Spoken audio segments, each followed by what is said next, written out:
په یو حدیث کې راغلی نبی صلی الله علیه وسلم فرمایي غوږ شئ عزتمندو من صلى علي واحدة صلى الله عليه بها 10 سبحان الله وی چا چې په ما باندې یو ځل درود وویله الله جل جلاله به په دې انسان باندې 10 ځلې درود ووایي سبحان الله. تاسو سوچ کوئ عزتمندو څومره عظیم عمل دی د الله پیغمبر علیه الصلاة والسلام باندې درود ویل الله یې په تا باندې په 10 ځلې وایي.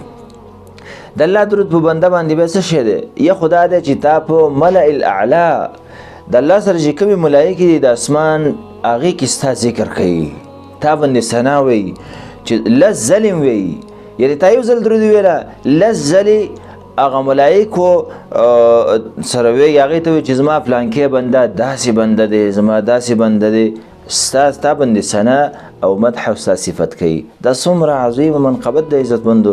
دنیا کې خلک خوشحاله یو پسې ځي بل پسې ځي هلکه فلانکي خان سره مې ملاقات وشو زما یې داسې عزت وکړو هغه اکرام یې وکړو. دا څه عزت دی او څه اکرام دی عزتمندو.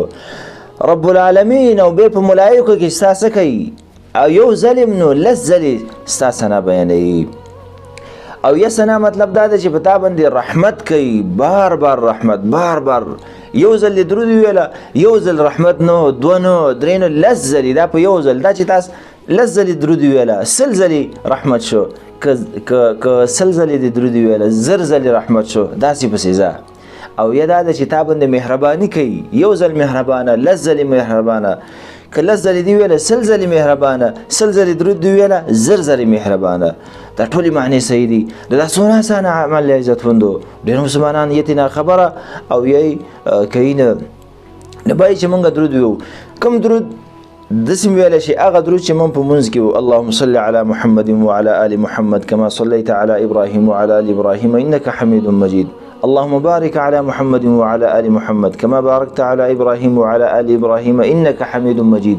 دا صحیح اعلی درود دی دا وی او کم از کم دا وی صلی الله علیه وسلم صلی الله علیه وسلم دام درود دی.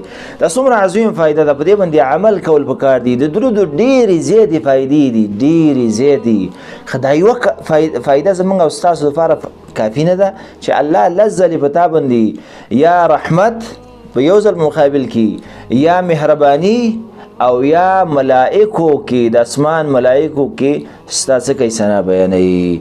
نو دا به چې خپل زنانو ته مخې خپل په عمل وکړو. عزتمند زموږ مخې ته جنتونه دي زموږ مخې ته حساب کتاب دی زموږ زندگی بل ځای ده هغه په دې اعمالو باندې ګټل کېږي. باید چې موږ غافل نه شو تش لاس لاړ نه شو.